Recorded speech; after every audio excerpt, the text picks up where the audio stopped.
वाली केन नदी में रेत खदान के ठेके की आड़ पर पिछले कई सालों से रेत कारोबारियों द्वारा अंधाधुंध प्रतिधुंध मशीनों से रेत का अवैध खनन कर केन नदी का वजूद मिटाने में कोई कसर नहीं छोड़ी गई, जिससे वर्तमान में केन नदी का जलस्तर समाप्ति की कगार में पहुंच चुका है। रेत के अवैध खनन से जीव जंतुओं के साथ साथ पर्यावरण को भी काफी नुकसान पहुंचा है। पिछली बार रेत खदान ठेकेदारों द्वारा शासन के नियमों को ताक पर रखकर अवैध खनन का जो तांडव केन नदी की खदानों में किया है, उससे अजयगढ़ क्षेत्र की जनता त्रस्त हो चुकी है। शासन द्वारा एक बार पुनः अजयगढ़ की केन नदी की रेत खदानों का ठेका यूरोको माइंस नाम की कंपनी के द्वारा लिया गया है। इसकी पर्यावरण स्वीकृति के लिए अजयगढ़ तहसील में लोक जन सुनवाई की गई। जन सुनवाई में कई ग्राम पंचायतों के सरपंच एवं जनप्रतिनिधि उपस्थित हुए। ग्राम पंचायत के सरपंच एवं जनप्रतिनिधियों के द्वारा जन सुनवाई के कड़ी आपत्ति जताते हुए रेत खदान का ठेका निरस्त करने की बात सार्वजनिक तौर पर की गई। पंचायत के सरपंच एवं जनप्रतिनिधियों के द्वारा जन सुनवाई में कड़ी आपत्ति जताते हुए रेत खदान का ठेका निरस्त करने की बात सार्वजनिक तौर पर की गई। जन सुनवाई में उपस्थित सरपंच एवं जनप्रतिनिधियों के द्वारा कहा गया कि ठेकेदारों के द्वारा शासन के नियम कानून के विपरीत रेत के अवैध खनन से नदी का जलस्तर कम हो रहा है, जिसके चलते कई ग्रामों में भीषण जल संकट पैदा हो गया है। नदी के जलीय जीव जंतु भी रेत के खनन से प्रभावित हो रहे हैं। रेत के परिवहन से किसानों की फसल चौपट हो जाती है एवं धूल डस्ट से प्रदूषण भी फैल रहा है।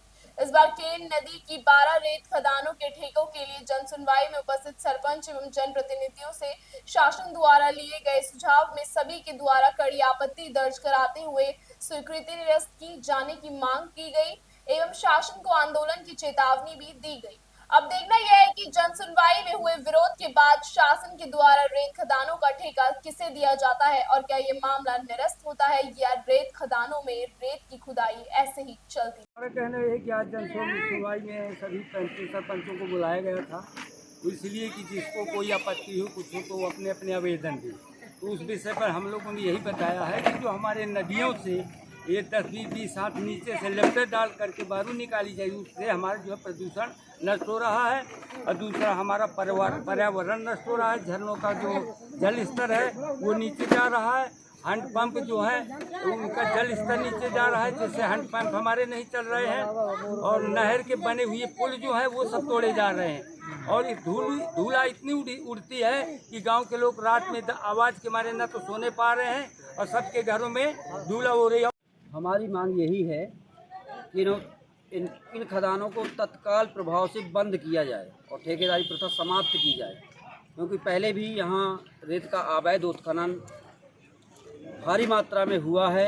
इससे जल स्तर नीचे चला गया है। हर ग्राम पंचायत का जल स्तर नीचे जा रहा है।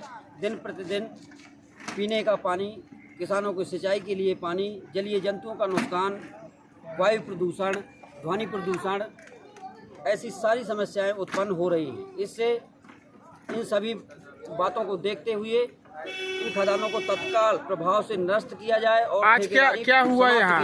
आज यहाँ जन सुनवाई थी खदानों के बारे में, बस पावती ले ली गई है और हालांकि पावती में बोला गया है कि फिलहाल इस खबर में इतना ही। देश और दुनिया की तमाम खबरों को लगातार देखने के लिए बने रहिए न्यूज़ इंडिया 24 के साथ।